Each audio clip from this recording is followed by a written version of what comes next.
সকলে মিলে পরিশ্রম করেছি, অক্লান্ত পরিশ্রম করেছি। আমাদের সিট আমরা 12টা পেয়েছি। সংখ্যা তত্ত্বের বিচারে দেখতে গেলে 18টি আমাদের সিট ছিল, সেখান থেকে হয়তো আমরা 12টাতে পৌঁছে গেছি, কিছুটা পিছিয়ে গেছি। সেটা অ্যাকসেপ্ট করতে বা গ্রহণ করতে আমাদের কোনো অসুবিধে নেই।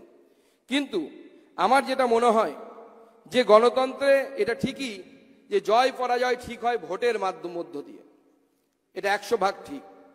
কিন্তু তার সাথে আমার যেটা মনে হয় যে এই সাময়িক পিছিয়ে যাওয়া, যেটা অনেকে বলছেন যে বিজেপি হেরে গেছে, আমার বক্তব্য বিজেপি হেরে গেলেও বিজেপি হারিয়ে যায়নি। বিজেপি এখনই পশ্চিমবঙ্গের রাজনীতিতে ততটাই প্রাসঙ্গিক আছে যতটা আগে ছিল। এবং তার সাথে সাথে আমার মনে হয় আমরা এই আমাদের পরাজয় থেকে যে শিক্ষাগুলো, যে জ্ঞানগুলো আমরা পাবো, সেটাকে সামনে নিয়ে আমরা সামনের দিকে এগিয়ে যাব। এবং আমাদের কার্যকর্তারা এবং আমাদের কর্মী সমর্থকরা নিরলস পরিশ্রম করেছেন। এই পরিশ্রমের পুঞ্জীবিত ফল আমরা দেখতে পাব। পরিশ্রম কোনো এই পৃথিবীতে কোনো একদম বিফলে যেতে পারে না। আজকে মনে রাখুন, আমাদের অনেক নেতা আছেন যারা হয়তো বছরের পর বছর দাঁড়িয়েছেন, ভোটে জিততে পারেননি, হেরে গেছেন। কিন্তু মনে রাখবেন, সেই সময়ে তারা ভোটে দাঁড়ানোর সাহস দেখিয়েছিলেন যে সময় বিজেপিকে উত্তর ভারতের পার্টি এবং কলকাতাতে বড় বাজারের পার্টি বলা হতো। কিন্তু তারা দাঁড়িয়েছিলেন কেন? সাহস জুগিয়েছিলেন। এবং তাদের এই সাহসের ফল পরবর্তী সময় পেয়েছি, আমরা এখনো পাচ্ছি।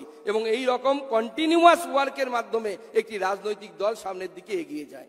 আমাদের যারা পূর্বসূরি ছিলেন, আমাদের প্রাক্তন সভাপতি যারা ছিলেন, পণ্ডিত বিষ্ণুকান্ত শাস্ত্রী থেকে শুরু করে, তপন শিকদার থেকে শুরু করে, সুকুমার বন্দ্যোপাধ্যায় থেকে শুরু করে, হরিপদ ভারতী থেকে শুরু করে, আজকে সকলের অবদানকে আমি স্মরণ করতে চাই। এবং তাদের সময় হয়তো আমরা একটাও সিট জিতিনি।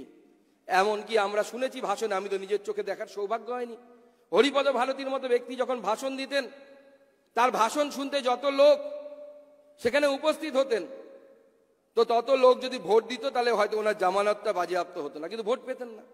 কিন্তু তার বলে কি তাদের পরিশ্রম বিফলে গেছে? না, বিফলে যায়নি। হরিপদ ভারতীর সেই পরিশ্রম আমরা পরবর্তী সময়ে পেয়েছি এবং এখনো পাচ্ছি। আমি সেখানে সকল প্রাক্তন সভাপতি সহ এখানে যারা বসে আছেন তাদেরকে সহ সকলকে, পূর্বসূরিকে, আমার পূর্বসূরি যারা ছিলেন তাদের সকলকে শ্রদ্ধার সাথে স্মরণ করতে চাই, তাদের অবদানকে স্মরণ করতে চাই এবং তাদেরকে ধন্যবাদ জানাই। তাদের জন্যই আজকে আমরা এখানে আছি।